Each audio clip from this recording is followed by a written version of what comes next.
Guess I'll risk it with my current internet for now then. All right, so we do have a quorum. We Thanks, Ryan. So it is 6 o'clock. I'll call the meeting to order at 6 o'clock.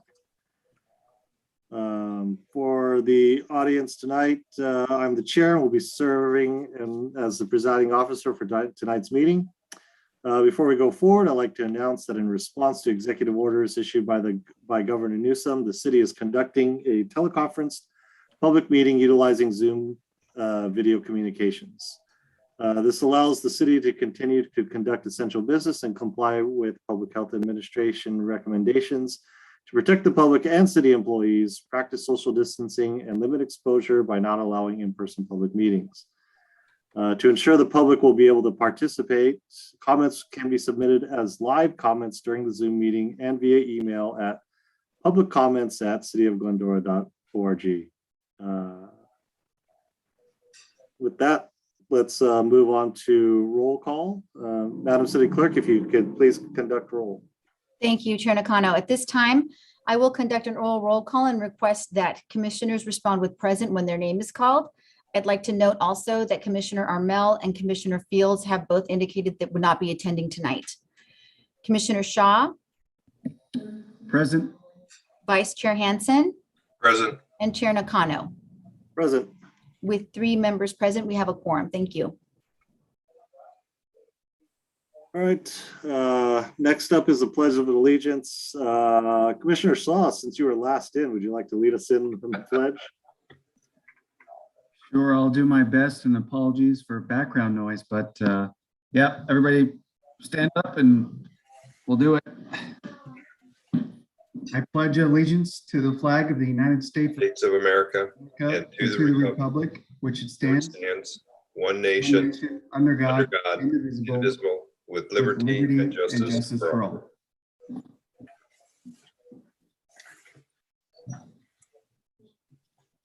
I like the fact that you put the flag up there so we can salute the flag. Very good. I agree. All right, let's move on to reordering and additions to the agenda. Does anybody wish to reorder or add to the agenda? I have none. All right, hearing none and seeing Ryan shake his head, then we'll move on to public comment. We will open the public comment period and invite members of the public to address this commission. This is their time to speak uninterrupted. Please address your comments to the presiding officer. Public comment is limited to 30 minutes. If you would like to request to speak, select raise your hand icon in Zoom before the close of the public comment period. You will then be called on when your turn is up to speak. Do we have any public comments received? Thank you, Chair Nakano. At this time, we've received no requests to give public comment via the Zoom meeting or emails received through the public comment email to give public comment. All right, understood. Then with that, we will close the public comment period. Okay, moving on to commission statements and reports. Does any commissioner have anything to report or any announcements? Okay, seeing none, then we'll move on to the director and attorney statements. Does the Public Works Director Sweet have any reports or announcements for the commission?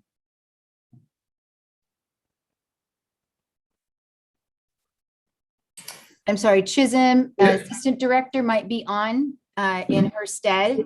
Yes, this is a good evening, Chair Nakano, commission members. No reports from me at this time. All right, thank you, Chisholm. Then we'll move on to special items, which there are none. So let us go ahead and move on to the consent calendar then. Let's see.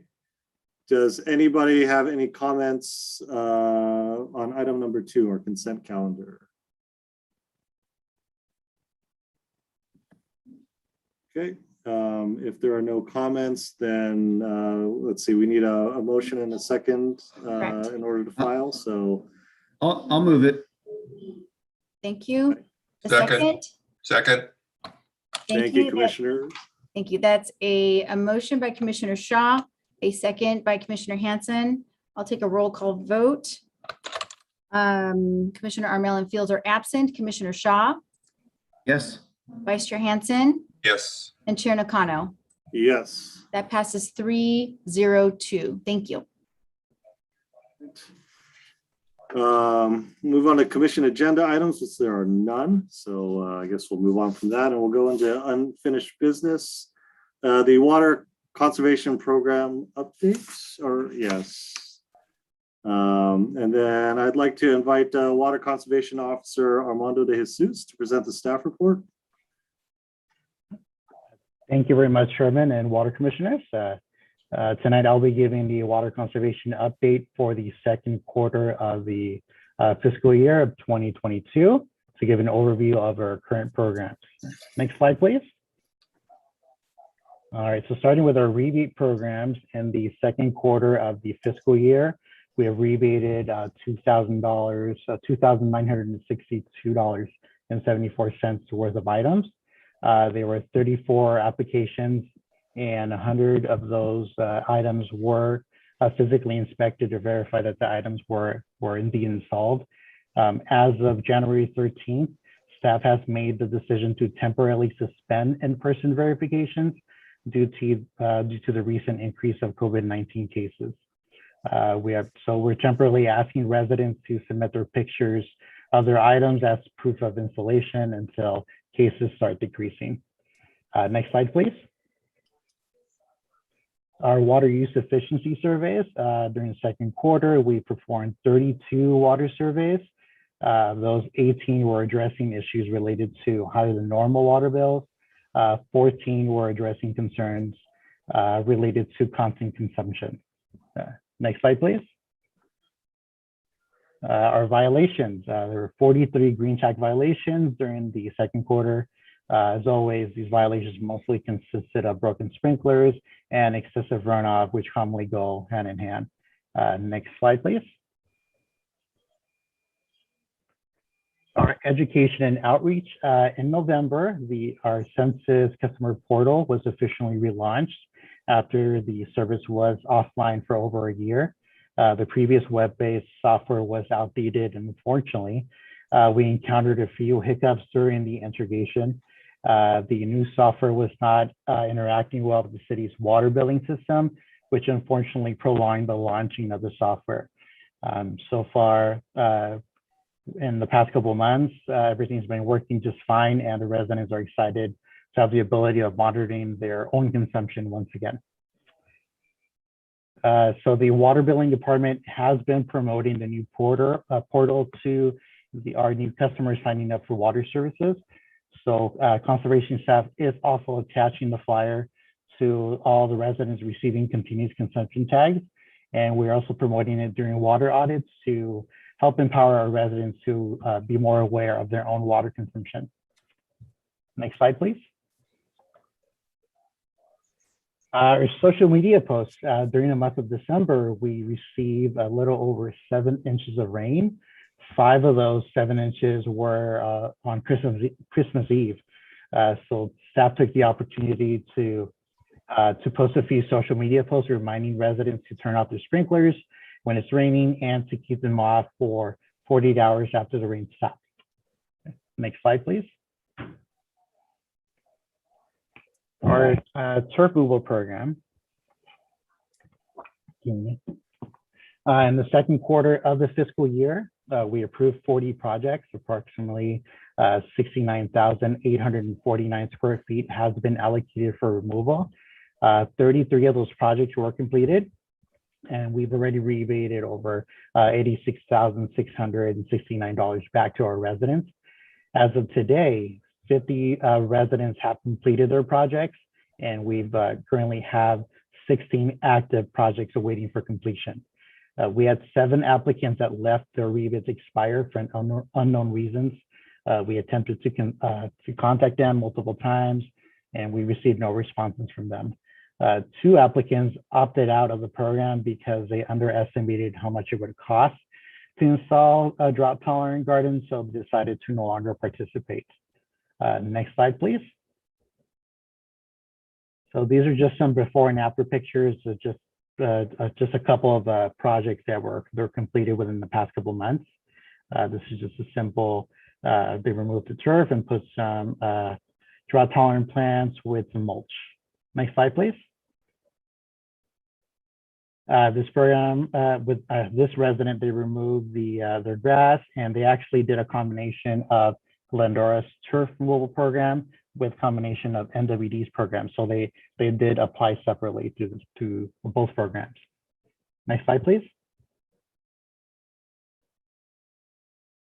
And this is just artificial turf. Like you see that when you walk up to the property, almost like exactly like grass. So they did a great job with this one. So on November 16th at our special joint meeting, staff was directed to conduct an assessment with previous turf removal participants to see if the program actually is working.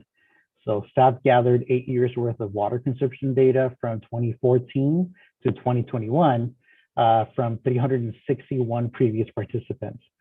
Based on the assessment, staff learned that the majority of the participants did not see significant reductions since the completion of their projects due to unknown factors. Maybe they've had additional household members living on the property, unaccounted leaks in the plumbing system, installation of a pool, irrigation controller is not set properly, and they've been overwatering this entire time, or the property has been sold and new residents with different watering habits live there now. So without staff physically being at the property 24/7, we can only guess what could have happened. So staff has randomly selected 50 previous participants, 10 participants with noticeable reductions, and 40 participants with no noticeable reductions. We mailed them a survey asking them for input to see what happened, what could have contributed to their increases or their reductions. As an incentive, we are asking any participants that are submitting their surveys back to us to be entered on a raffle for a chance for them to win a weather-based irrigation controller. And while we wait for those surveys to come in, staff is reevaluating our turf removal program and currently no longer accepting applications at this time. But staff is still promoting NWD's program, directing them to their website for additional information. Staff is also informing residents that NWD does not accept artificial turf as part of our program, just to give them a heads up so they don't get excited and start looking for other programs, knowing that they can't participate. Next slide, please. Our city comparison figures, starting with our 2021, 2020 comparisons. We saw a 3.15 reduction, which is low. During the months of October and December, we noticed a significant decrease. In December, we had a 27 reduction due to the stable rains that we received throughout December. But unfortunately, it wasn't enough to get us to that 15% reduction goal set by Governor Newsom in October. So the 15% reduction goal is actually a voluntary goal. Next slide, please. Comparing 2021 to 2013 numbers, with this comparison, we saw an 18.67 reduction. And next slide, please. And this one is comparing 2021 versus the 2005 numbers. So these are the figures that are reported back to the state on a monthly basis. So we can see that there is a 17.86% reduction despite receiving 22 inches less of rain. Next slide, please. With an integration collaboration programs, so in October 2021, NWD did announce that they're extending their program to public agencies to incentivize removing excess turf in large parks or public buildings, complexes. The current proposal is at $30 per square feet, up to 200,000 square feet. So a potential of $600,000 funding for the city. Funding has officially been released just 2 weeks ago, and we will be in contact with the Glendora School District shortly to discuss our next steps on how to apply. Staff has met with representatives from the Glendora School District regarding this program, and they were really excited to hear about this opportunity and the collaboration with the city as well. Based on a turf removal assessment that staff conducted, we noticed that we didn't see major reductions with smaller properties, but we did notice some major reductions with larger properties. One resident removed approximately 14,000 square feet of existing turf. That is one residential property. The resident went using approximately about 1,500 units per year, down to an average of 124 units per year consistently for 8 years. So we believe that working with larger properties with a lot of ornamental grass, such as the schools, is where we're really going to see the benefits from this program. So during the last Water Commission meeting, I had mentioned a possible collaboration with our member agency, City Valley's Water District, on combining both turf removal programs for the city and theirs. Staff has decided not to pursue that route at this time due to our understaffed situation in our conservation section. And it's incredibly time consuming attempting to run 2 different turf removal programs with different criteria with a limited staff. So as previously mentioned, staff is reevaluating the turf removal program, and we're currently not accepting applications at this time while we conclude our removal assessment survey. So in the meantime, staff is still promoting NW's program and directing them to the SoCal Water Smart website for additional information. With the social media expansion, staff will continue to use the city social media platform to keep residents informed of any upcoming changes to the state mandates, and we'll be posting a new PSA video in the upcoming weeks. On October 19th, Governor Newsom officially did proclaim a drought state of emergency for all counties in California. Currently, the emergency mandates include no excessive runoff, no use of garden hose without shut-off nozzles, no using water or to rinse or wash driveways or sidewalks, no water during or within 48 hours of after measurable rain, and no water in street medians, more specifically medians with grass. In the city, we no longer have that option. Everything's drought tolerant. So all of these mandates that the city has actually been enforcing for the past 10 years already. So we've been ahead of the game this entire time, with the addition of no water during 10 a.m. and 5 p.m. Monday to Sunday. The only new item listed on this current mandate is the voluntary reduction of 15% production compared to the 2020 usage. If any additional mandates had been issued by the state, we will be sending out a direct mailer to all of our residents to inform them of those changes or additions to the mandates. And that concludes my presentation. All right, thank you, Armando. It was a great presentation as usual. We'll go into comments from the commissioners. Commissioner Shaw, do you have any questions or comments? No, good presentation. Nothing for me. Thank you. Commissioner Hanson. Yeah, Armando, great presentation. A couple of questions. Is the school district interested in at all of replacing the turf on the football fields at the high school and Sandburg and Goddard? We did bring up the football fields. They're more interested actually in the baseball fields for some reason, especially at Goddard. They have, I believe, 3 baseball fields, and over at Sutherland as well. Okay. Yeah, because I know that the typical thing is when you try to describe water to a person, you say, well, take a football field 1 foot deep, and that's 1 acre foot of water. Well, if the turf removal is limited to 2,000 square feet, then the school district would be on the hook for quite a bit of money to replace the football fields.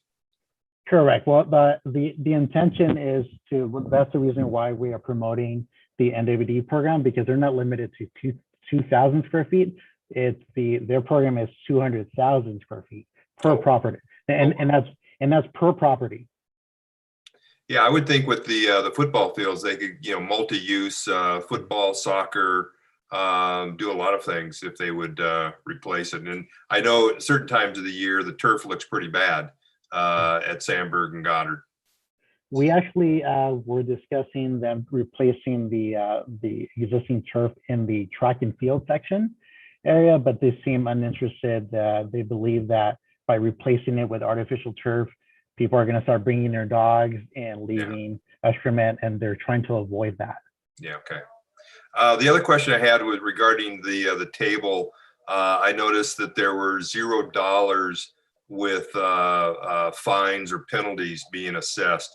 Can you elaborate a little bit more on the process that you go through? And in years past, has any resident actually been penalized financially? I've been doing this for 8 years now, and I've only seen one resident been fined. So the process with our green tags, we try to approach it more of an educational approach. So we usually will give the resident a courtesy notice, let them know that something's happening. We typically don't hit the same areas around the same time every single day. If we happen to notice it within maybe 3 weeks to a month, if we notice the same issue, at that point, it becomes, they get a second notification, and that's more of a corrective citation. We're not going to fine them, but they are required to schedule a survey to make sure that whatever issue they had has been corrected, and we walk away. If for some reason they don't respond to that letter, it's for us to inspect it, and then it becomes a third notification. And if they don't respond to that third notification, then that's when we start the fining process. And that fine actually gets attached to their water bill. So there's no, they have to pay for the water bill eventually. So most residents have responded to the first or second notification. Correct. So I would say 9 out of 10 respond to the first notification. Every once in a while, we'll get to the second letter, and that's usually when we catch their attention. Okay, great. Thank you. You're welcome. That's all I have. All right, I just had one comment that I think would be helpful in your presentation, and that's at the beginning, you make a couple comparisons, or you report on the second quarter. Is it possible maybe next presentation to get a comparison of, you had second quarter stuff, maybe to put the first quarter and just kind of to help see a progress? It's things like tags and rebates brought in. Be nice to see if the trend is up or stable or what. Of course, I could definitely do that for next time.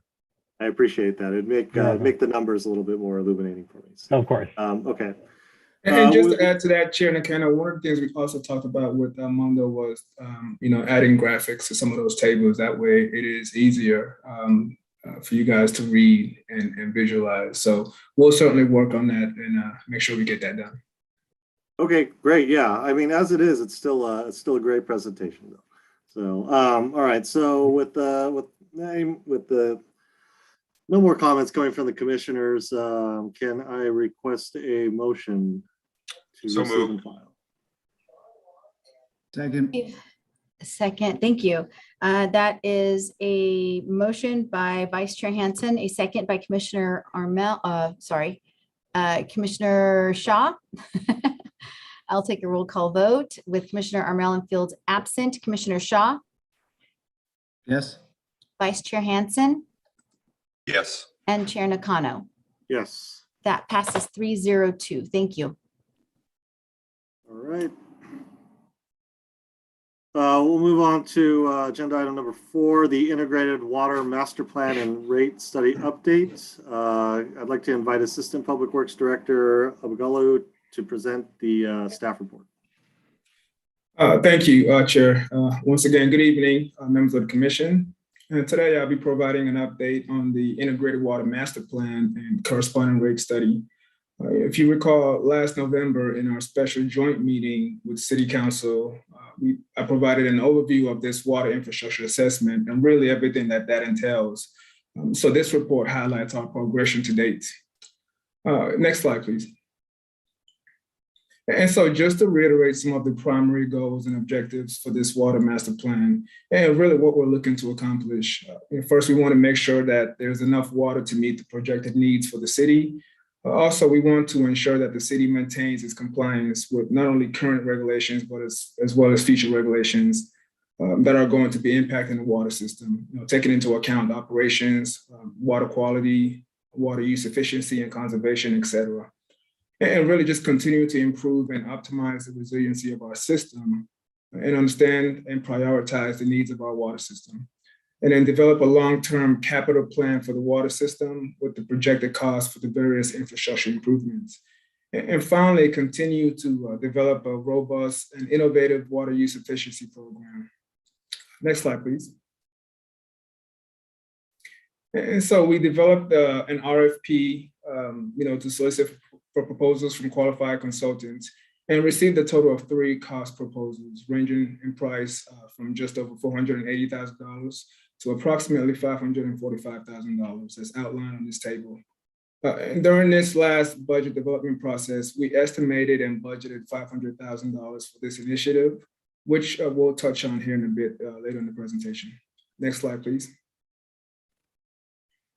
And so in developing evaluation criteria for rating the various proposals, we understood the value of retaining a consultant that could really provide us a great product. And so this table here lays out how we evaluated the proposals and how we weighed the various criteria on certain items. And so some key items we focused on included the approach to design. What is their proposed planning criteria as it relates to water demand, supply, system condition assessment, water quality, et cetera. And more importantly, how does that fit into the needs of our community and our city here? We also took into account the consultant's experience, both as a firm and as a project team. We wanted a consultant that has extensive experience in development of water master plans and rate studies for municipalities of similar size within the region. And to review the process also included an interview of the more qualified consultants. We invited them for an interview, which gave staff an opportunity to ask specific qualifying questions as it pertains to their various proposals. Next slide, please. And then, so shown here are the results of the evaluation. And again, this ranged from 75% to 95%. As you can see, AKM consulting engineers scored above average on much of the criteria as listed, and will be our recommended consultant to the City Council. Next slide, please. And so as alluded to earlier, $500,000 was initially budgeted for this assessment, with $250,000 funded for fiscal year 22 and another $250,000 programmed for fiscal year 23. Initially, the idea was to complete the infrastructure assessment in year 1 and the corresponding rate study the following year. Since then, we have reevaluated the need to complete both the assessment and rate study simultaneously in 1 year, thereby allowing us to have a new rate structure in place by January of 2023. As such, staff is proposing to request to council that the $250,000 program for fiscal year 23 be appropriated in fiscal year 22, which will allow us to complete both the assessment and rate study this year. And shown here is the anticipated fiscal impact. AKM's cost proposal initially came in at $544,313 as shown on this table. However, staff was able to negotiate it down to $499,948 with a 10% contingency of $49,994.80, which amounts to total assessment cost to $549,942.80. Next slide, please. And so with regards to scheduling, we have completed items 1 and 2, which includes the development and advertisement of the RFP. And we're looking to award the contract agreement to AKM Consulting Engineers at the February 8th council meeting. And the next phase will be to include the actual assessment and rate study, which is slated to occur this calendar year, with the anticipation that we will have a final water master plan and a new rate structure in place by January of 2023. Next slide, please. And so that concludes my presentation and report, and I'll be happy to take any questions at this time. Yeah, so let's open it up to questions from the commission. Go down the line, same order again. Commissioner Shaw, any questions or comments? Sure, just one question. A good presentation. Thank you. Sure, internally, we have a protocol of how we select our consultants with and without cost. Maybe that's a question as opposed to a comment, but just curious.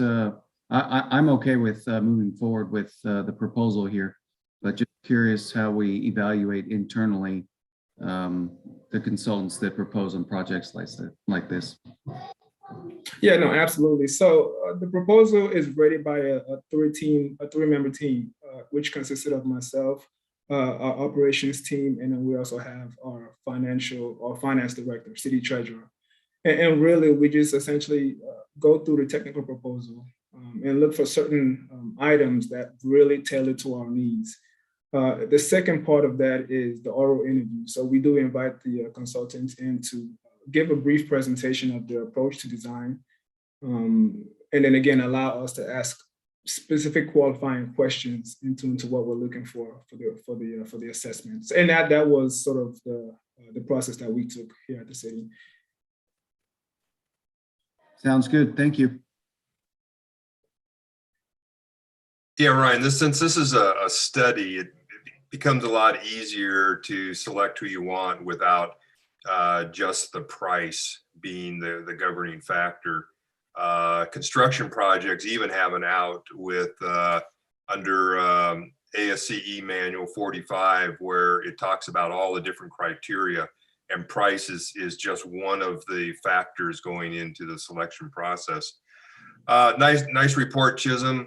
My question is more along the lines of how many RFPs did you send out?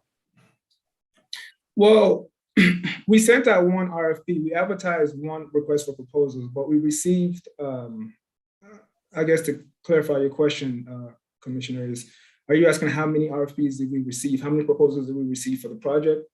Yeah, I guess what you're saying is that you advertised it and you were just waiting for others to respond to your advertisement. Whereas a lot of times what you'll do is you'll select maybe about 10 agencies, 10 firms, and you'll send them an RFP hoping that they will propose. Out of a lot of times the experience is you send out 10 RFPs and you might get 4 or 5 back. So it's just another way of doing it as opposed to relying upon the consulting firm seeing something in the green sheet or somewhere advertised. Right. And we do utilize Quest CDN to advertise our project. So we did send out one RFP. We did have about 16 consultants actually take a look at the plan and actually physically download the plan. However, at the end of the day, we only had 3 consultants who actually submitted a proposal. Okay, great. One other more of a policy type question, and that is on, I know this is ultimately leading to rate structure. And I know maybe municipal districts are a little bit different than cities, but we have mechanisms where you can index certain cost of livings, energy cost, import water cost that are automatically passed through on the rate structure, as opposed to having to go back to the city council every time you want to increase rates. I don't know if the city is allowed to do that or not, but it's something maybe you want to take a look at so you don't have to come back every 2 years, 4 years for a rate increase. Absolutely, and that is a great comment, Commissioner. So typically how the city, we have every 5 years, we do have to update our water master plan. So the last one was done in 2017, and that had a rate study associated with that. So basically that'll determine the rate for the next 5 years. So we are long overdue by 1 year, which is why it's critical that which is why we are trying to complete the rate study this year. And the way the municipal code reads is we have to implement the rate structure or the new rate structure at the top of the year. So it has to be implemented by January. So meaning if we miss this January of 2023, although the assessment and the study is done, we would have to wait till January of 2024 to implement the rate study. Yeah, I know if the Metropolitan Water District increased their rates and Three Valleys increased their rates, and you had to go back to the city council to get approval to increase your rates, that'd be a very cumbersome process, whereas it's just a pass through. And I think you should be legally allowed to incorporate that into a rate structure. Okay. That's all I have. All right, thank you. I don't have any further questions beyond what's already been asked. So the recommendation for this is receive and file. Do I have a motion? I'll move it. Second. Thank you. That is a motion by Vice Chair Hansen, a second by Commissioner Shaw. I'll take a roll call vote with Armel and Fields absent. Commissioner Shaw, Yes. Vice Chair Hansen, Yes. and Chair Nakano. Yes. That passes 302. Thank you. All right, looks like we're moving on to new business. So we are looking at the Glendora water supply outlook. I'd like to invite Water Manager Dale Wirt to present the staff report.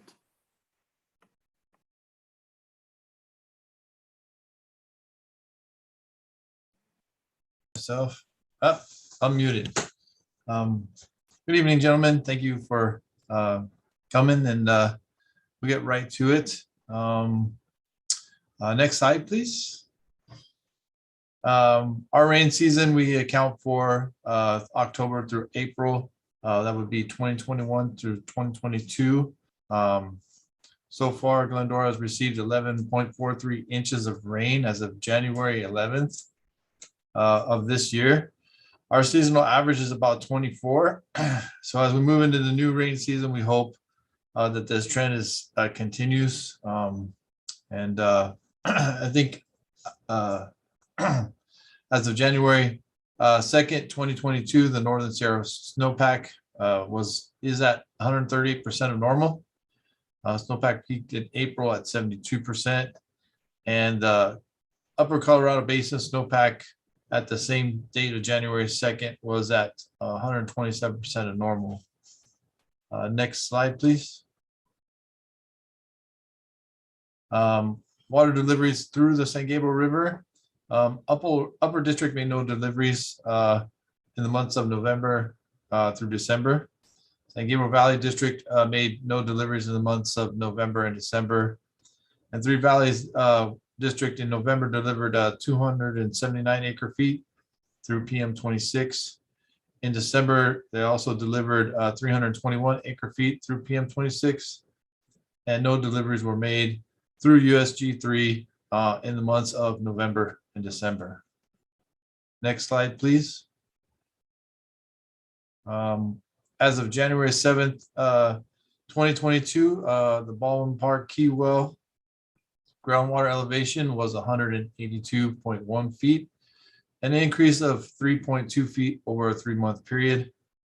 On November 21st, 2018, the Baldwin Park Key Well elevation low water record was set, and that measured at 169.4 feet. Next slide, please.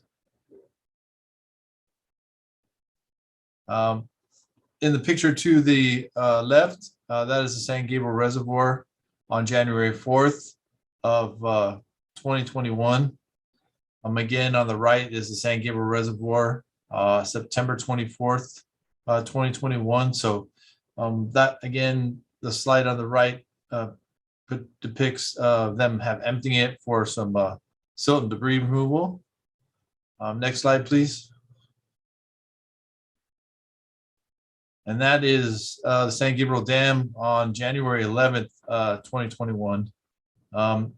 In either slide, you can no longer see the intake tower. However, you can see the amount of debris that's floating on top. So they're scheduled to come back. I'm not sure what their anticipation was, but we'll move on to the next slide. That's Morris Reservoir Dam, September 24th, 2021. Next slide, please. And that's Morris Dam Reservoir on January 11th, 2022. Not much of a difference. They've been holding that at basically full pool while they were doing maintenance on San Gabriel. and just maintaining that full pull throughout this last couple months. Next slide, please. That is the Canyon Basin North Pit at the Overflow. The photo on the left depicts September 24th of 2021, and the photograph on the right depicts January 11th, 2022. So definitely a difference in water level on that North Pit. Next slide, please.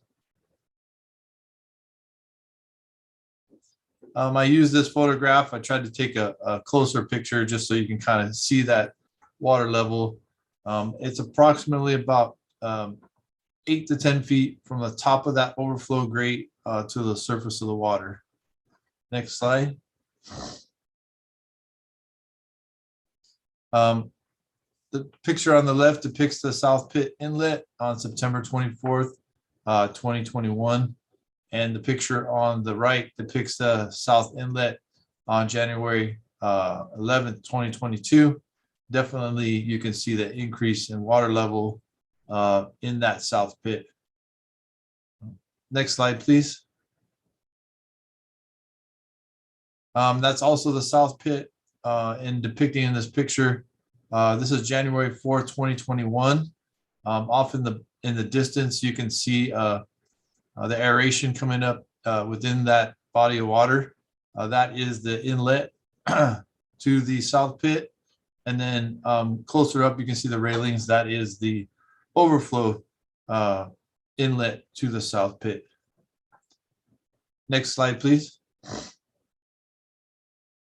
That's from September 24th, 2021, standing in the overflow inlet spillway into that South Pit. Next slide, please.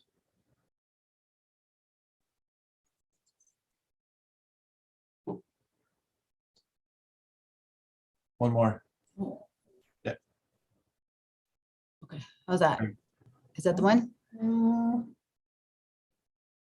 Forward. There you go. No, one more forward. One more forward. Keeps getting stuck. There we go. Okay. That's the South Pit overflow inlet on the right-hand side with the railing. And then off in the background, it's a little difficult to see, but if you can make out the white water, that is the inlet to the South Pit through the county channel. It's still not quite underwater, but we've gained quite a bit of elevation in that South Pit. Next slide, please. Water production and purchases as of January 11th, 2022. Currently at that time, wells were putting out 5,942 gallons per minute compared to 4,243 gallons per minute in October. So a decent increase in GPM as the water continues to fill the pits. We're currently not taking any metropolitan purchase water, which is a good thing. We're receiving water from the San Gabriel River on a consistent basis, about 2 to 3 CFS in estimation. That water is coming from the overflow channel down through the county side. The Canyon Basin and well production are steadily improving, both in GPM and in level. And again, we hope to see more rain in the coming months. And that's the end. I believe that's the end of my presentation. All right, thank you for that. Let's open it up to questions and comments. Commissioner Shaw. Sure, nice presentation as always. Just good news. I think you all know this on the state water project front. It was a 0% allocation, but got bumped up to 15%. So in terms of our coordination with Three Valleys Water District, that's good news that there's some water available. There was a big concern from Metropolitan Water District on state water project exclusive areas. So Water is available from the state. But like you said, good news that we've got local water supply to offset that purchasing cost. For sure. Thanks. Thank you. Nice presentation, Dale. Question for Ryan. Are you aware, have they lifted the restriction on the state water project exclusive areas, that financial program that they put in place? So I think the answer is no. They are still offering incentives, I'll call it, for member agencies to participate in a variety of programs that they're trying to put out there to continue to encourage state water project exclusive agencies to take more local water if they can. Okay. Yeah. Well, that's kind of in line with Chisholm. Your study you're going to do is hopefully it will take in to account what Department of Water Resources is going to do to all of us, what MWD is going to do to us, what Three Valleys is going to do to us. So at least we have a plan in place before they make any type of cutbacks, restrictions. I don't know how long MWD was talking about the state water project exclusive areas, but it seemed to be implemented pretty quickly. So it's best to have a plan in place before we're caught flat-footed. Oh, that is correct, Commissioner. And we'll have multiple scenarios, worst case scenarios to be able to address water supply and reliability. Great. I'm not sure where to bring this up, but I think from our joint meeting, you probably caught on to that. I was not a strong proponent of the Big Dalton spreading grounds connection off of PM 26, but I do think there's something that ought to be investigated there that would be of benefit to Glendora. And that would be to, if you're familiar with Copper Basin, the way MWD operates the Copper Basin, where they built a dam and they flooded the valley instead of building a pipeline. I think what would be of value to Glendora if MWD or Three Valleys or the water master wants to get more water into the main St. Gabriel Basin, if you treat the Little Dalton spreading grounds as a conduit, because it overflows into the Little Dalton wash. And you wouldn't have to, it wouldn't be a major capital engineering project just to build some type of overflow structure that at the bottom end of the Little Dalton spreading grounds, water then could flow into the Little Dalton wash, which would then take it down to the Covina or the Citrus Ben Lomond spreading grounds, the Manning Irwindale pit, and the San Gabriel River. So it would be a real simple way to get more water into the main San Gabriel Basin, but be of tremendous benefit for Glendora because a lot of the water would actually percolate in the Little Dalton spreading grounds. Absolutely, Commissioner. And that is, again, that project is still, we are still investigating several things. That will certainly be one of them. So we'll certainly bring that up to Three Valleys as we progress. But as it stands, no commitment has been made on the part of Glendora until those studies have been finalized. Great, thank you. All right, yeah, certainly things change very quickly in our water world. It's a very different outlook from November to December into January and all. So always good to be prepared. With that, if there's no other comments or questions, the recommendation for this is to receive and file. Do I have a motion? I'll move it. Second. Thank you. Oh, thank you. Thank you. That is a motion by Vice Chair Hansen and a second by Commissioner Shaw. I'll take a roll call vote. Commissioner Shaw? Yes. Vice Chair Hansen? Yes. And Chair Nakano? Yes. And that passes 302. Thank you. All right, we'll move on to topic number 6, the engineering division's capital improvement program update. We would like to invite Principal Civil Engineer Malia Ansari to present the staff report. Thank you, Chairman. Good evening, Mr. Chairman, Commissioners, and the city staff. I will be presenting the capital improvement program from Engineering Public Works. Next slide, please. The city has adopted a project delivery approach to streamline the CIP project delivery. 4 water main project replacements have been grouped together with the corresponding street rehabilitation projects. And the design and construction work for all these 4 packages will occur simultaneously. Next slide, please.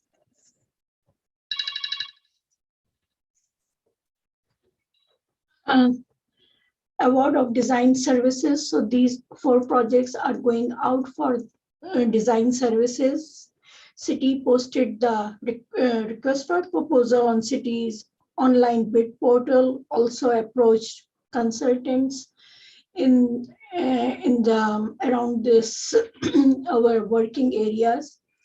It was a pretty comprehensive and lengthy procedure. Proposals were received, the consultants were interviewed, and then consultant selection was finalized. On December 14, 1 project, Bennett project design services were awarded, and 2 days back on January 25th, 3 other project design services were awarded. Next slide, please. So upcoming design projects are Bennett, Washington, Westridge, Bender, that is the one that you see on the northwest corner of the city. Second is Cumberland, Palomar, Lone Hill project that is on the northeast corner of the quadrant of the city. Country Club and Country Club Vista watermain replacement that is by Amelia Avenue. I will say still we consider it northeast quadrant, and the last one is Mauna Loa and vicinity that is east of Glendora Avenue in the south west quadrant of the city. Next slide, please.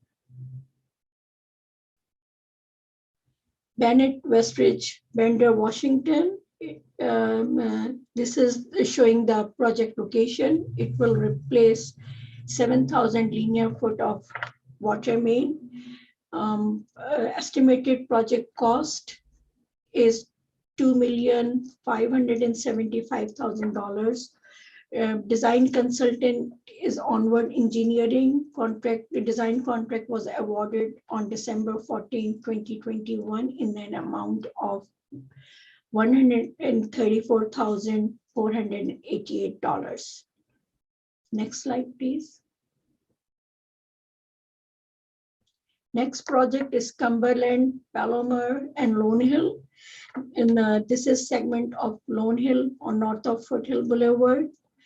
It will replace the water line on Lone Hill from Foothill to the end of the street, and the 2 cul-de-sacs, Cumberland and Palomar. It will replace 2,100 linear foot of water main. Estimated project cost is $765,000. Design contract was awarded on January 25th to Wilden Engineering in an amount of $76,885. Next slide, please. Third project is Country Club and Country Club Vista water main replacement. Estimated design cost is $700,000. Design consultant is Wilden Engineering.